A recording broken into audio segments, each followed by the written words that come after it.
So this is our setup base. This is known as a foundation row. So before we can work any more stitches, so we're going to work back along these, but before we can do that, we need to lift our stitches up to the next row. So at the moment, we're very much working a flat line. We want to start higher up to work our next row, if that makes sense. So what we're going to do is work another chain stitch. So this is known as a turning chain.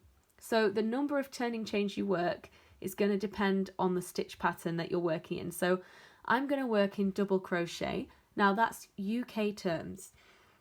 If you're in the US or other places, I'm not sure where else uses it, this same stitch is called single crochet, and there's a different stitch called double. So I'm going to be using the UK terms throughout.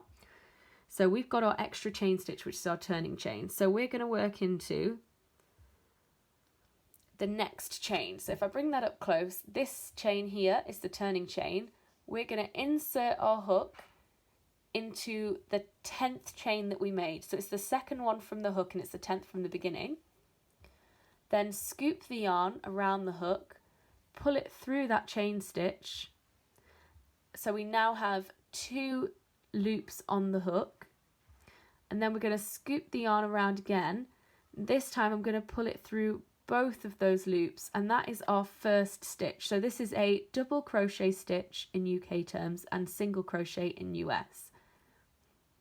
So as you see, now we've worked that stitch, we are working higher up than we were for our foundation edge. So that's why you need the turning chain.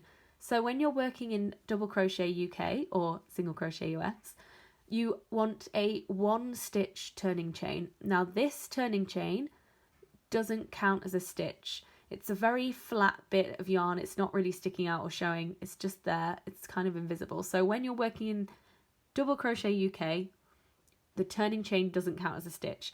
So we're going to work another stitch in double crochet. So you want to insert your hook through the next chain stitch, scoop the yarn around the hook, pull it through so you have 2 loops on your hook, then scoop the hook under the yarn again and pull the yarn through both of the loops. So that's our second double crochet stitch.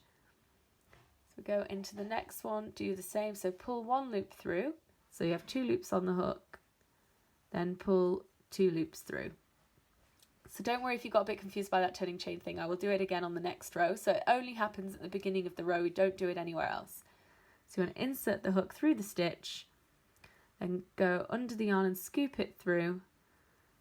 Then again, so you're always, when you're scooping the yarn, you don't want to scoop it from behind. You want to go under and then scoop it through and then into the next one. So you don't want to pull your yarn too tight, as you're going to struggle to get your hook through the stitches, but you also don't want to work too loose as you'll start getting baggy stitches. So you want your stitches to sort of be the same diameter as the wider bit of the hook. So if you see right down here it's narrower, if you pull your yarn tight on there, you're going to get stitches that are too small. So you need to be able to just slide them along and make sure that they fit on the thicker bit. So that's into the chain stitch, scoop the yarn, pull it through, then scoop the yarn again and pull it through both loops, and then the final stitch, into the stitch, scoop the yarn and pull it through.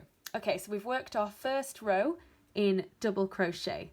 So now, before we can work our second row, we need to work another turning chain. So this is going to lift us up to the correct height to work our next stitches.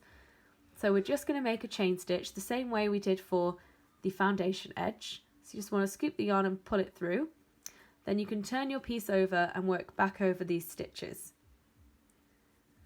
So that turning chain is lifting us up to the correct height. So we're not going to work into that stitch. You don't work into a turning chain. It's literally just there to lift you up. We are going to work into the next stitch. So you'll see now that our stitches look a little bit different to the turning chain, and they almost look like knit stitches if you hold them that way. But we have like a little V on its side. When you're working into these stitches, you want to make sure you go under both of these strands. You want to go to the front one and the back one, unless your pattern tells you to do otherwise. So sometimes you'll work under just one of them to create like a nice little detail, but we're going to be working under both. So that's my turning chain, that one.